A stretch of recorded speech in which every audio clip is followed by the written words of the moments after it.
The turbulence hit without warning. Oxygen masks dropped as passengers screamed in terror. But that wasn't the worst part. In the cockpit, both pilots were down, one unconscious, the other barely holding on as the aircraft plummeted toward Earth with 200 souls on board. The engines were failing. The hydraulics were gone. This was it. Game over. But then something impossible happened. A woman in row 12 stood up. Not a flight attendant. Not an off-duty pilot. Just a passenger. Sarah Mitchell, a quiet graphic designer who'd been told 6 years ago that she'd never be good enough to fly military aircraft. They said women like her were too emotional under pressure. But as she walked toward that cockpit, nobody knew they were watching someone who'd been rejected from the Air Force Academy step into the moment she was truly born for. What happened next would be called the miracle landing of the century. But here's what they didn't tell you. This wasn't luck. This wasn't chance. This was what happens when the person everyone underestimated finally gets their shot at proving them all wrong.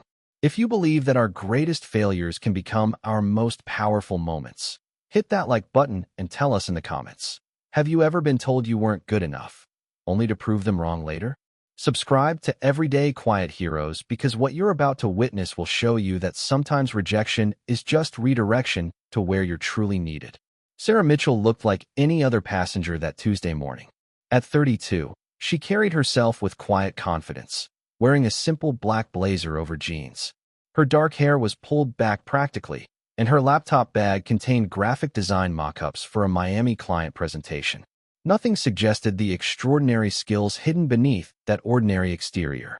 For 6 years, this had been her life, clean, predictable, safe. A far cry from the sky-high dreams she'd once harbored before the Air Force told her she wasn't cut out for military aviation. Flight 847 departed Chicago O'Hare on schedule.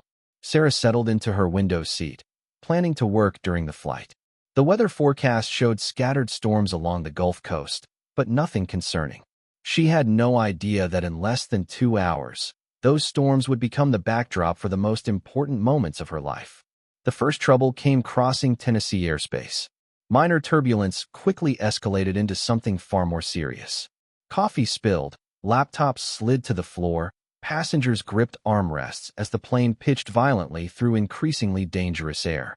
Then came the sound that changed everything, a deep grinding noise from the left engine, followed by a shudder that ran through the entire aircraft.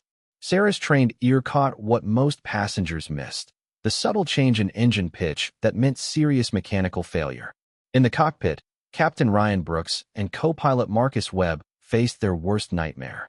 The left engine had suffered catastrophic failure, sending vibrations through hydraulic systems. Warning lights blazed across their instrument panel like an angry Christmas tree. But the real crisis was just beginning. As Captain Brooks struggled to maintain control, co-pilot Webb suddenly slumped forward. The stress, combined with a hidden heart condition, had triggered a cardiac episode. He was unconscious, and Captain Brooks was alone with a crippled aircraft and 200 terrified passengers. The captain's strained voice came over the intercom announcing mechanical difficulties and requesting passengers remain seated. But Sarah heard the barely controlled panic beneath those measured words. She recognized the signs of a pilot pushed beyond his limits, because she'd been there herself in a simulator that had ended her military career. Flight attendants moved through the cabin with practiced efficiency, but Sarah saw fear in their eyes. When one rushed toward the cockpit, returning with tears on her cheeks, Sarah knew the situation was far worse than anyone was being told. That's when she made the decision that would change everything. Sarah stood up, her movements deliberate despite the chaos. She approached Janet, the senior flight attendant whose composed demeanor was cracking under pressure. Sarah quietly explained she was a trained pilot with Air Force Academy background and advanced flight systems certification. She offered to help if the cockpit needed support. The words hung between them. Janet searched Sarah's face for signs of panic or delusion. Instead, she saw absolute certainty and impossible calm. After a crucial moment of hesitation, Janet made the call that would save every life on that plane. She led Sarah toward the cockpit door. Inside, the scene was worse than imagined. Captain Brooks was drenched in sweat, hands moving frantically across controls that responded randomly or not at all. The co-pilot remained unconscious. Warning alarms created electronic chaos. Brooks looked up as Sarah entered, eyes wide with exhaustion. Sarah quickly assessed their status. Left engine completely gone, right engine losing power, hydraulics failing, autopilot dead, 12,000 feet, and dropping. Miami was too far, and the captain couldn't hold control alone. Sarah slipped into the co-pilot's seat without hesitation. Her hands found controls with muscle memory that surprised even her. 6 years of graphic design fell away as her fingers touched the yoke, and suddenly she was back where she belonged. The aircraft bucked around them, fighting every input. Sarah's eyes moved across instruments, processing information with speed and precision that had once impressed flight instructors before leading to her dismissal for being too perfectionist about safety protocols. Sarah identified their best option, Gainesville Regional Airport. Though the winds and partial engine power made it challenging, she calculated they could make it with proper fuel dumping and rough approach preparation. Over the next 20 minutes, Sarah and Captain Brooks worked with synchronization that usually took years to develop.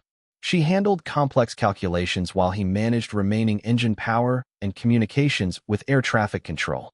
In the cabin, passengers sensed something had changed.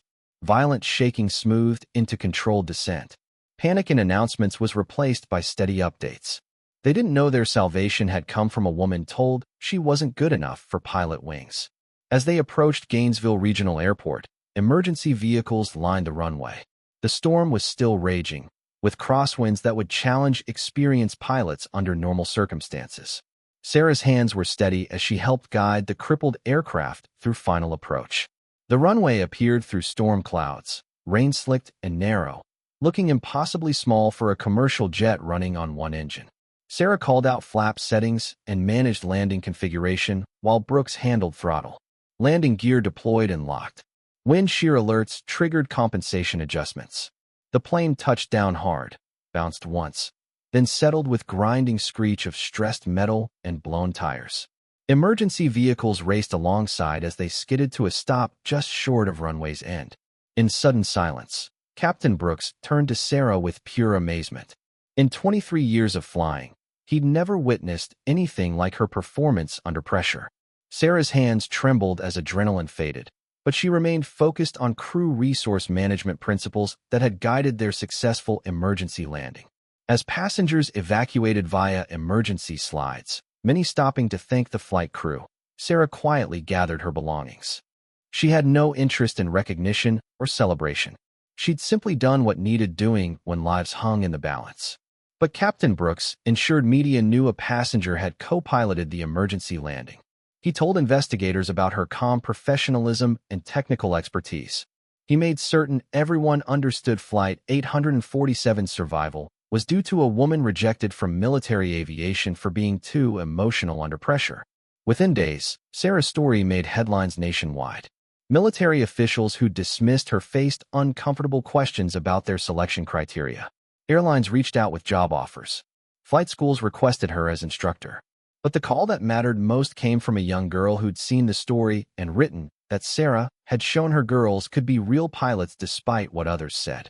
That's when Sarah realized her greatest flight hadn't ended on that Gainesville runway.